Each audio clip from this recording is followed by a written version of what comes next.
Hello and welcome back to Court TV Live. I'm Michael Ayala. Now, throughout the trial, the defendant has shown a surprising lack of emotion despite the gruesome details of the crime that we've shared with the jury now in this court. And just as that jury began their deliberation, human behavior expert Susan Constantine spoke to me about her observations about the defendant. And here are some of her thoughts. When you look at a narcissist, narcissists don't have the normal affect or empathy and compassion that we would, expect from people. He's void of that, okay? But what narcissists do show emotion, but it has to do with how that relationship affected him personally. And he was looking at this as more from a self-pity position. So I'm looking at the eyes and I'm looking at the mouth, okay? So the mouth, I'm looking to see, is he showing sadness? No, he wasn't showing sadness because the corners of the mouth would turn down. He said micro-expression. His eyes were wide open. He was listening, right, listening to his voice. But as he was listening to it, that's where the self-pity is, how he feels about that, about himself. And so that's very typical of someone that's narcissistic. Yeah, two things that came across very clearly: the lack of empathy there at any point in the trial, and the narcissism, the fact that it just seemed like with his body position and his movements, this was all about him, and he was somewhat enjoying it. All right, I want to bring back in my guest, Leslie Ricard Chambers, a trial attorney and former prosecutor, as well as Ian Friedman, a criminal defense attorney. Ian, let me go first to you and ask, how much preparation goes into what you tell your defendant to do at the defense table? Because it looked like he was in complete control of what he was doing. The attorneys, they seem to have a decent relationship with him, but he just was not coming across very well. Yeah, so there has to be a lot of preparation that goes in. There always has to be. We tell our clients no reactions coming from counsel table. We have no smiles, no heads back. We don't even want an eyebrow going up. But you have to tell the jurors that during the selection process, because they're going to look over, and if they don't see any reaction at all, they're going to say, oh, that person didn't care, or whatever it is that the negative inference they're going to take from that. So there's a lot of preparation that goes in. What we like to do is give them a notebook, have them write everything down, be a part of the defense team, but slide everything over as questions arise. Now that's part one. Part two is you can't really fully control how they're going to react at trial. We can say everything under the sun, but sometimes, depending upon what's coming from the stand or what the question is, you're going to get a reaction. And it comes down to, as Susan was saying, what's the personality type that comes in? And when you do have someone that's narcissistic, if you do have someone, that is someone like that, they're a little bit harder to control. There's no doubt about that. So, in a perfect world, we hope everything goes down as scripted. We spend a lot of time, but the one thing we know about trial, and Leslie will agree with me, trial never goes always according to script. And so that's kind of the best we can do, right, Leslie? I think you'll agree with me on that. Yeah, Leslie Ricard Chambers, let me go to you and ask you, is it possible that we maybe read too much into the fact that he was showing no emotion? Is it possible that he was advised to be that way and did the best he could? Well, I don't think that that's the case. I think that, number one, based on my own interactions with him or being in the same room with him, the way that he presented himself during this trial is consistent with his presentation when he was in Baton Rouge for his extradition hearing. And so I tend to think that defense attorneys sometimes would like to present to the jury that, no, my client is not showing any emotion, but that does not mean that he did not care for his family, his parents, or what have you. And so I'm not sure if the defense attorney made that argument or presented that to the jury, but, with as much prudence, preparation, as my esteemed colleague has mentioned, and all of what he said is absolutely correct in terms of trying to prepare your client, there's only so much preparation that you can do. And probably through this whole process of providing a defense for him, they probably got to the point where they realized that how he is today is probably a representation of how he has been throughout this whole process. And so I don't know how much progress they could have actually made with him this week, in having him to sort of shed some of that stoic presentation and to actually wear a garment of emotions, I guess.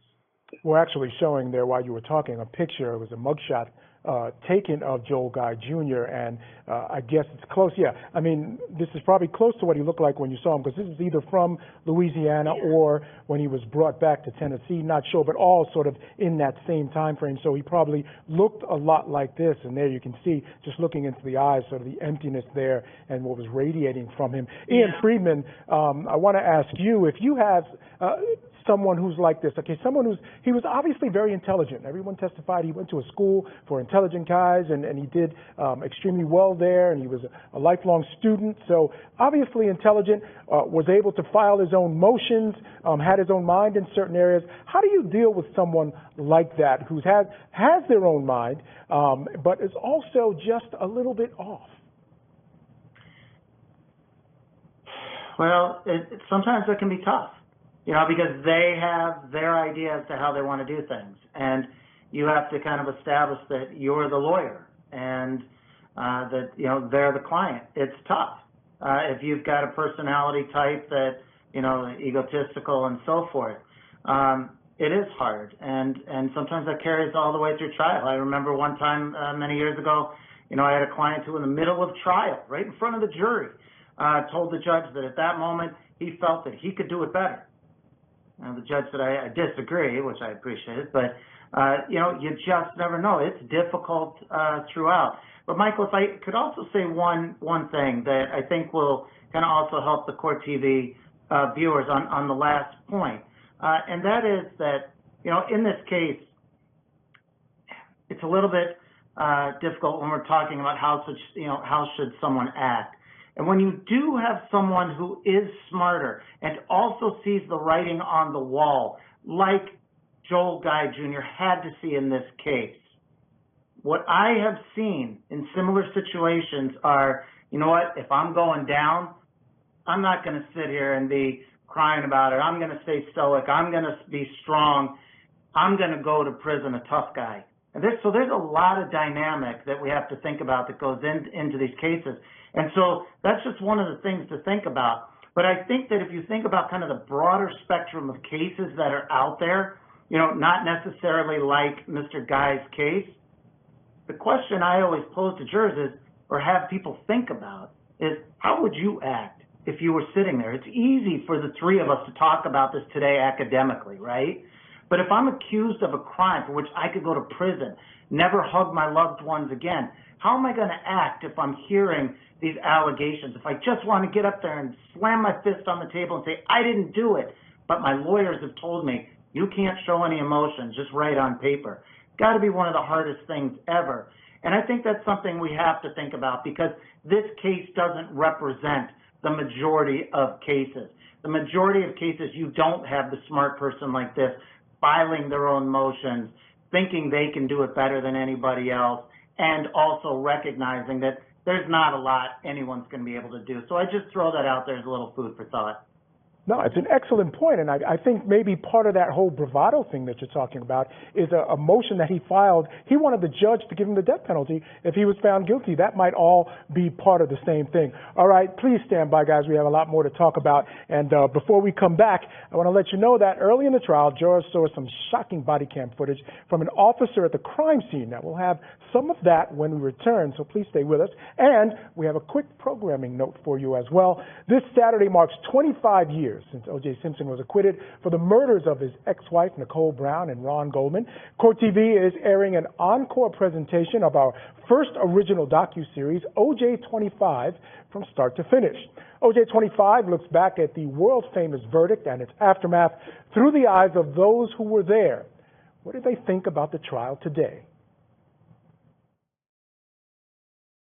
I'm asked all the time if I think OJ did it or not. I can certainly understand why people think he did, for sure. Who else could have done it? I mean, I could answer that question, though. We don't know. Orenthal James Simpson, not guilty of the crime of murder in violation of Penal Code Section 187. Having us locked up like this all this time is not going to be beneficial to the outcome that I think most people would have wanted. This trial, I think, whetted people's appetites for reality TV. They became hooked on true crime. They became hooked on celebrity crime. And there became an unquenchable thirst for tawdry information about people who were once heroes, who were then cut down either through their own actions or through other people's actions. And once you turn on that faucet, it's tough to turn it off. I had the support of so many people all over the world, and I know that prayer of the righteous prevaileth much. If he did it, someday he's going to have to answer to his maker.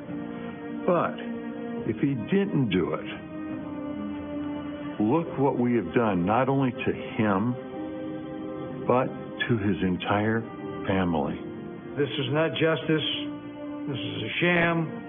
And again, I'm thinking, gosh, what could have been? What if? What if this was only 6 months and there was no cameras here? What if there was no Furman? The last thing anybody thought about was 2 young people getting slaughtered in West LA in the middle of the night on a walkway. That just seemed to be forgotten entirely. Watch all 25 episodes of OJ 25 airing back to back to back, starting at midnight Eastern tonight and throughout the weekend. Experience the trial like never before, right here on Court TV. Stay with us. Guilty, guilty, guilty, guilty, guilty, guilty, guilty. 7 counts, 7 guilty verdicts. All right, still with me to discuss this case is Ian Friedman. He's a criminal defense attorney from Cleveland, Ohio, also outside the courthouse in Knoxville, Tennessee. With us is Court TV legal correspondent Shanley Painter. Now, Ian, I want to go back to you to continue a discussion that we started a little earlier about preparing the jury for what you'll see as far as the defendant is concerned. I want to take them a little inside baseball because trying cases doesn't just happen when the case actually starts in front of the judge. It starts much earlier when you're picking a jury and you start preparing them for what they're going to see. I can remember a case way back early on in my television career covering, it's a case called Kareem Bellamy. And you can, folks out there can look it up.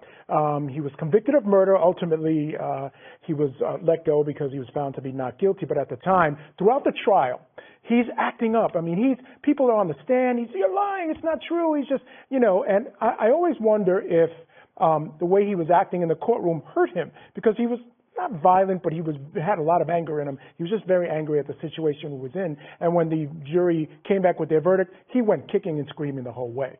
And so I want to go back to talking about when you are picking a jury, you talked a little bit about it, and you mentioned it, that you have to prepare them for your defendant and what they might see. You get to know who he is, and you know he's going to act up. You got to let them know that may happen. So talk to me a little bit about that process and how true trial advocacy starts early, right about then.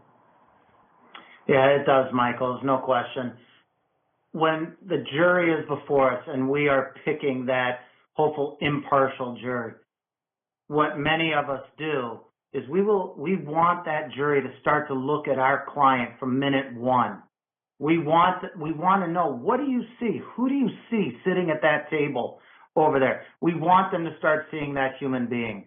And we want to hear from them the expectations on what they would expect to see, how someone would act, how they would act, and really get them thinking a little bit different. Because, as I like to say, there's the two brains.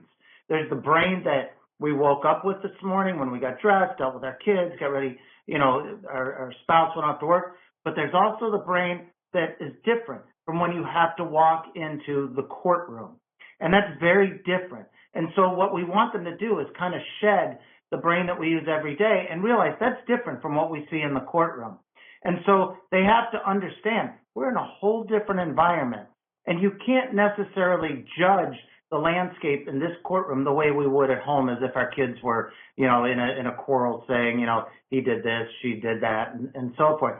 I want them to look over and over. I want them to hear that name. I want to personalize it so that it's no longer just state versus defendant so-and-so. I want them to know who this person is.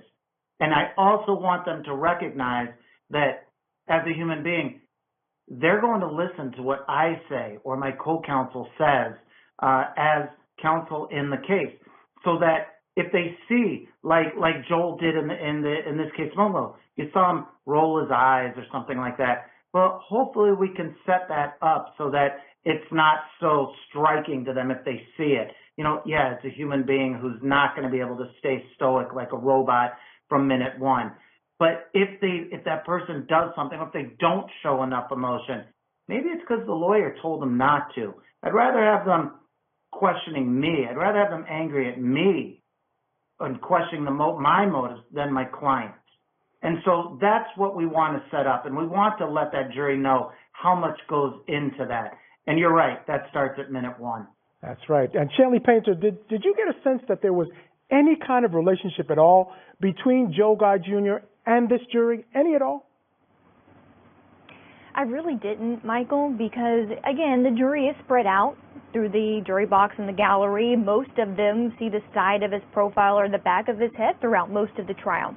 The only time they would really have a chance to make eye contact or look at him fully is when they enter the courtroom. When he stands for the jury to enter or stand for the jury to exit, they can catch a glimpse of him or two. But, really I didn't get to gauge any connection at all during any day of the trial between him and the jury. Throughout the trial, I saw him occasionally start taking some notes, but I didn't actually see him slide them over to his attorneys. When he was writing those notes, did you get a sense of was actually for his own purposes, or was he actually passing it over to try to help his attorneys out at all? It seemed maybe a little bit of both, Michael, because his attorneys would actually consult with him. Like, is that all the questions? Before they would pass a witness, they would look to him and he'd nod at them. So it could have been something of a note for whatever the testimony was, or just maybe something maybe to keep him busy or to remind him of something later. We know that he likes to write notes because, again, we had the whole journal, the book of premeditation, so he does like to write things down. And Ian Friedman, let me ask you, how important is it to have a defendant who's engaged in his own defense? I mean, ultimately, your best case scenario is that your client is not guilty and he's trying to help himself. What works best for you? A more engaged client or a client who just steps back and lets you do your job? Yeah, so I think you hit the nail on the head when you asked for me, because it's so personal. I think if you have 10 different defense lawyers, you may get 10 different responses. But for me, and many that I know, I like a more engaged client. I say that they are part of the team and we have to work together. They know the story better than I. They know many of the witnesses. They may know many of the motivations better than I. So I want them involved. Now, do I want them necessarily running the show at trial? No, of course not, because that's where I live, right, in the courtroom. So that's where I should now have all of that information from them. I'm only seeking input as new information is coming forward. And then it's kind of a matter of personal preference as to how engaged do I want my client at the table. So for me, I always have another lawyer sitting there. And it's critical that I'm listening to every word and seeing every nonverbal in that courtroom. So I don't want my client sliding over the pad to me. What they'll do is the client's always in the middle of myself and co-counsel. They'll take that pad, slide it over to co-counsel. If co-counsel thinks it's a legitimate consideration for me, they'll kind of come around the back of the defendant and give it to me at a break. So we kind of have a system set up. But it is very important because there's just going to be some things. You could prepare all you want. Something's going to come up that you as counsel could use some additional information on, and oftentimes the client will have that. So yeah, I want them on my team. Yeah, that's an interesting tactic because we saw in our courtroom, Joe Guy Jr. was seated at the end of the table. He didn't seem to be between any attorneys. Actually, I'll ask Chanley this later when we come back about the seating of the defense attorneys. They were seated in a very unique pattern. I think part of that was sort of the COVID precautions. All right, we'll take a quick break. A big piece of evidence in this case was the step-by-step notebook written by Joe Guy Jr. on how to carry out and cover up these crimes. We'll take a closer look at that when we come back. Stay with us.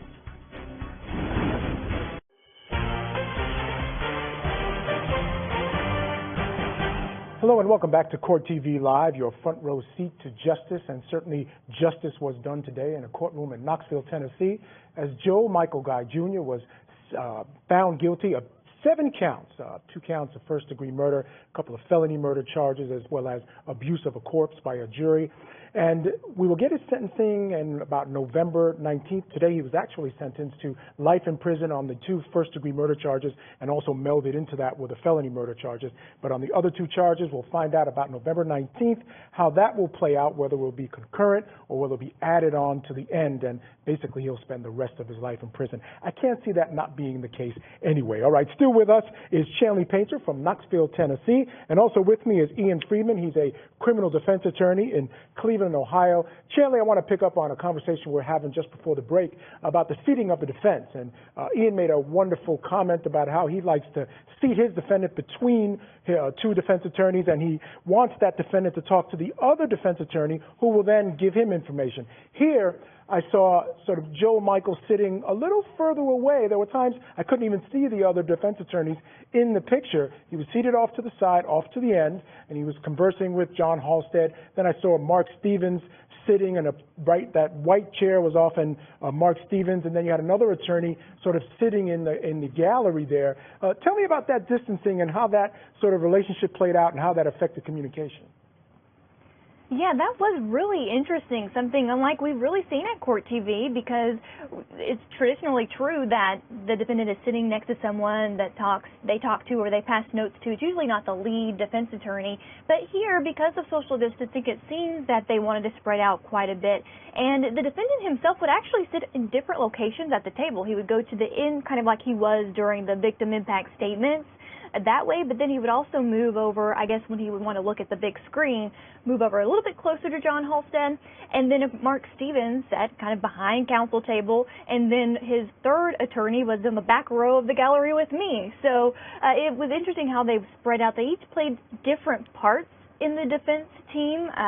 The Mark Stevens, he did all of the jury selection, and he crossed a couple of witnesses, but Halstead was the main one representing him throughout this trial. And of course, Harwell, the one in the back row, he's known as the expert for appellate issues. So he was in the back row making a lot of notes, I'm sure, getting his papers in order to file an appeal.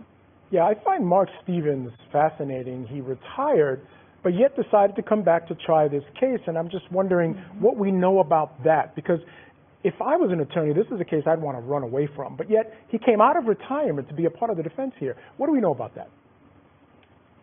That's a great point. He did. He had invested 3 years representing Joel Guy Jr., a person who is a little eccentric, as we can probably tell, and they were able to work together in an efficient way. He was actually able to connect with Joel Guy Jr., and that was important for his defense. And so when he did retire, Mark Stevens retired in November 2019, he filed a motion with the court asking to stay on the case pro bono. So he's been working for free over this last year representing Joel Guy Jr. because they have a good working relationship, and you can see them a lot of times communicating. And what I did notice interesting, Michael, is that during the victim impact statements, that Mark Stevens moved up, not in his seat that he sat in all during the trial. He actually moved up closer to Joel Guy Jr., almost as a wall between the family and his client. I think that said a lot. Yeah, that's interesting. I didn't notice that, but that does absolutely say a lot. And it goes to your point, Ian, that positioning in a courtroom is always very important. I always thought that the way he was sitting in the courtroom, sort of off to the side, was a bad choice because it kept him on an island. I would imagine part of your strategy in keeping your defendant between 2 people, it sort of just brings him in and maybe humanizes him a little bit. Yeah, so, Michael, as I listen more, and I see the courtroom pictures, but I listen to you and Shanley having this discussion. The one thing that is really starting to build more and more in me is the belief that trying a case during COVID really limits aspects of the trial that are so important, because I started to kind of go through what we do during trial. And I think back to during jury selection, the first thing we often do is we stand right with our hand on the shoulders of our clients. And we say, ladies and gentlemen, do you believe merely because he is sitting here or she is sitting here that they did something wrong? Now, what does that do? Well, of course, it asks a very important question, but it also shows that you're okay as a defense lawyer being close to your client. And throughout the case, there are times where we will lean over to our client. Sometimes we'll put our arm around them or on their leg. We'll say, how are you doing? Or there will be some questions. And what does that say? That says to the jury that, okay, they're willing to be close to them. But what does it say in this case where you have a client sitting by themselves, as you said, on an island? Well, here it's especially problematic. And that's because jurors, you can bet it all on the fact that jurors are saying, what sort of monster would commit these crimes? And if you then look at what you're seeing in the courtroom, the visual is that person right there that no one's even willing to be around. And that is a product of COVID, and that's why these cases have to really be selective in which goes forward.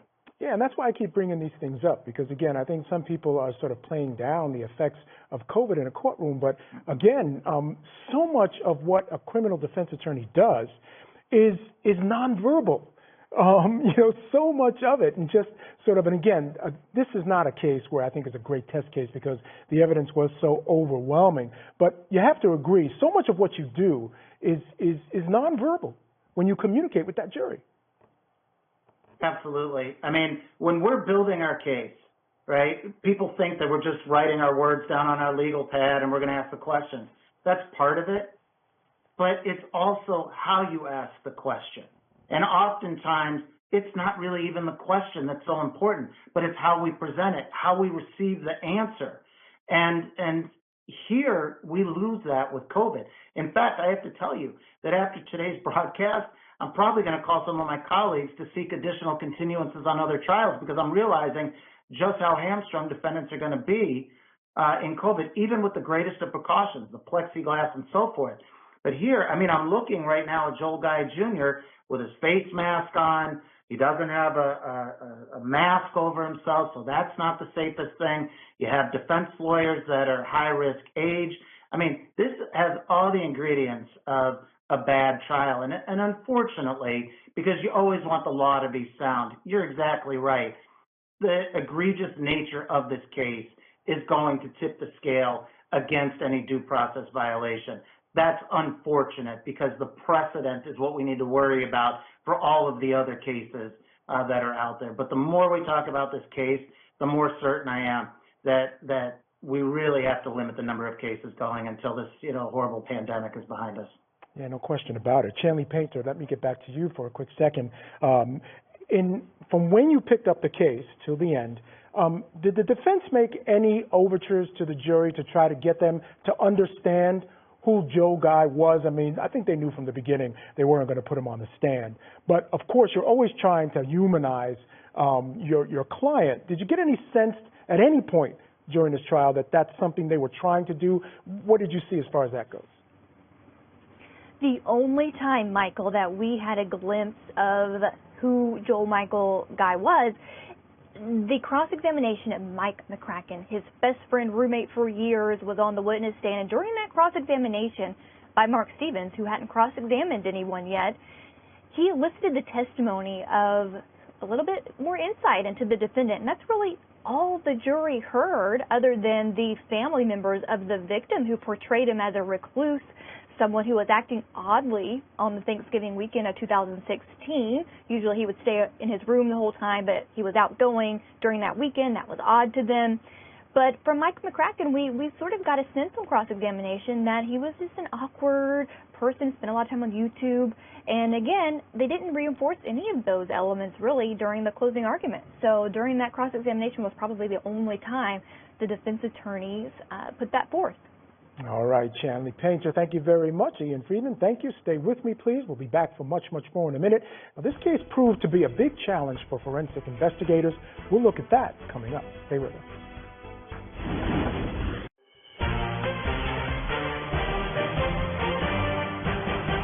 Hello and welcome back to Court TV. I'm Michael Ayala. Now, just before we went to break, Chanley Painter, our wonderful correspondent out in Knoxville, Tennessee, mentioned that phone call between Michael McCracken, a friend of Joe Guy Jr., and Joe Guy Jr. while he was in jail. Now, through the magic of television and the fact that I aim to please, I'm going to listen to that now so you can get a sense of what was heard by the jurors in that courtroom. Let's take a listen.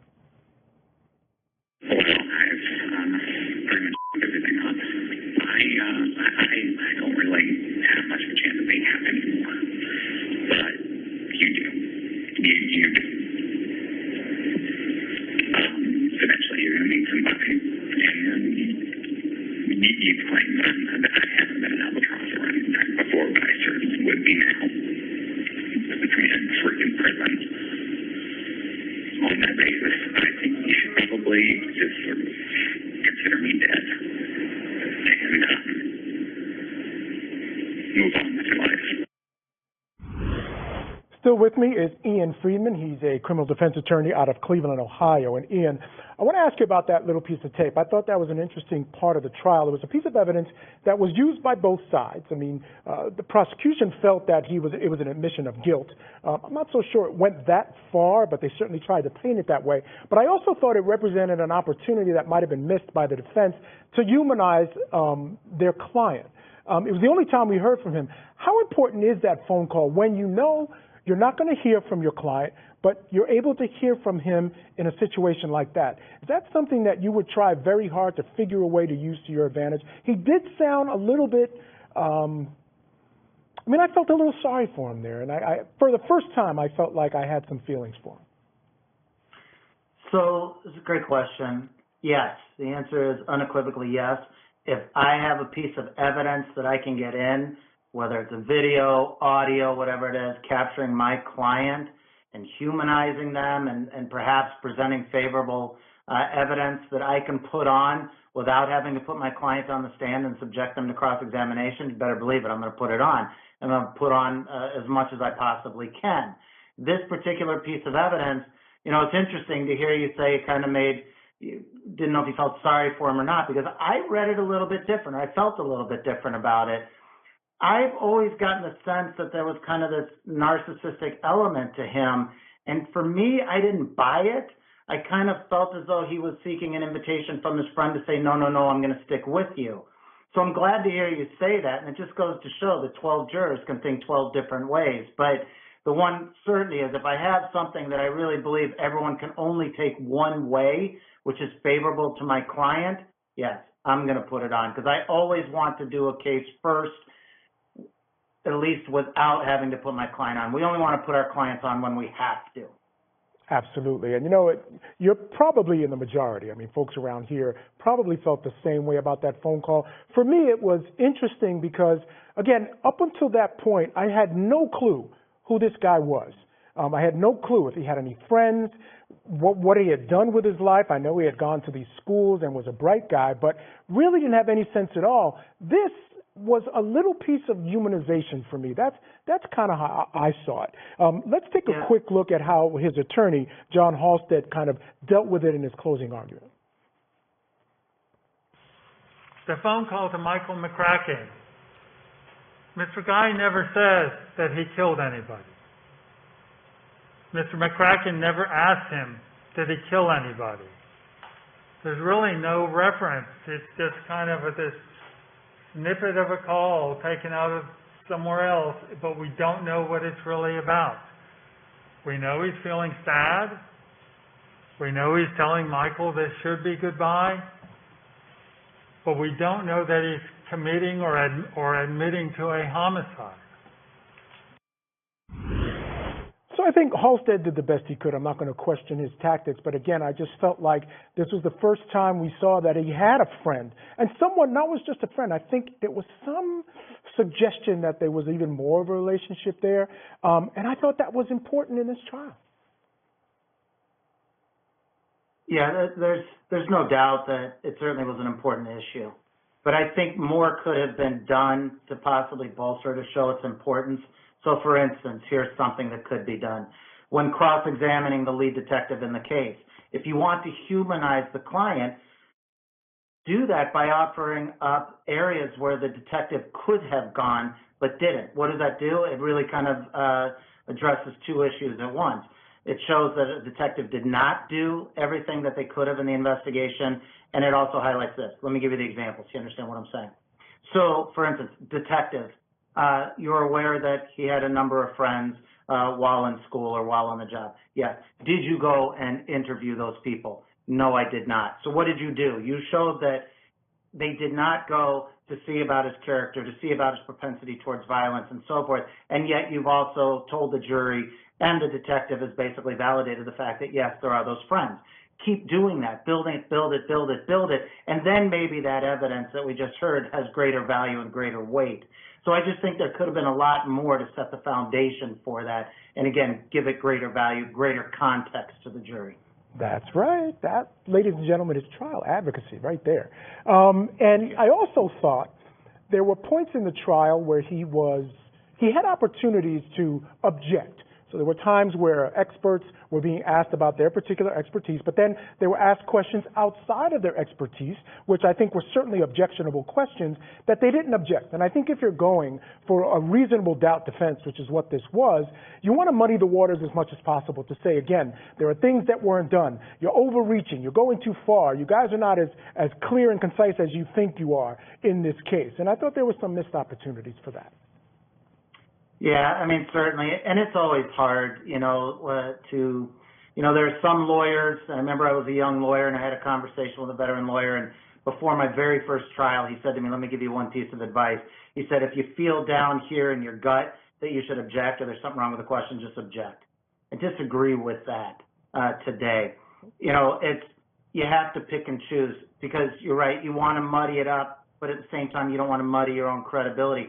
Sometimes we will let questions go through that, even though objectionable, probably doesn't hurt your client. Certainly, you don't want to miss the ones where you have to preserve the record for purposes of appeal.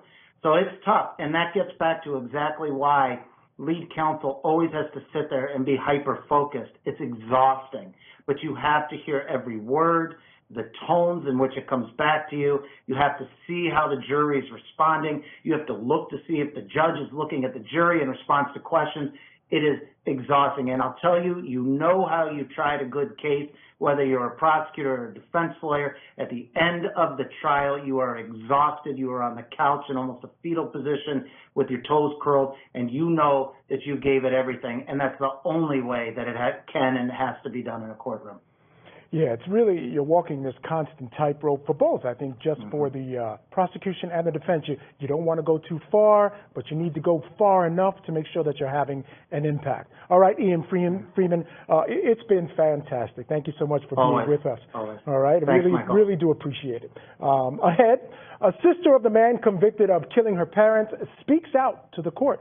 We'll hear that, and I do want to let you know, coming up on Court TV tonight, this Saturday marks 25 years since O.J. Simpson was acquitted for the murders of his ex-wife, Nicole Brown, and Ron Goldman. Court TV is airing an encore presentation of our first original docuseries, O.J. 25, from start to finish. O.J. 25 looks back at the world-famous murder case through the eyes of those who were there. Now, we spoke to the only person to have been found guilty, of any crime related to the Simpson trial, former LAPD detective Mark Friedman.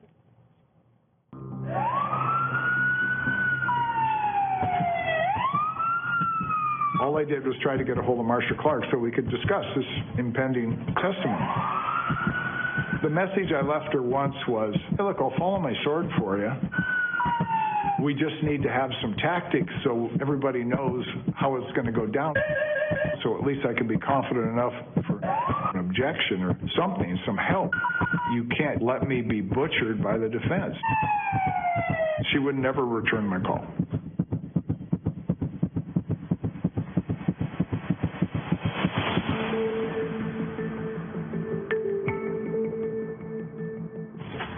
Good afternoon, Detective.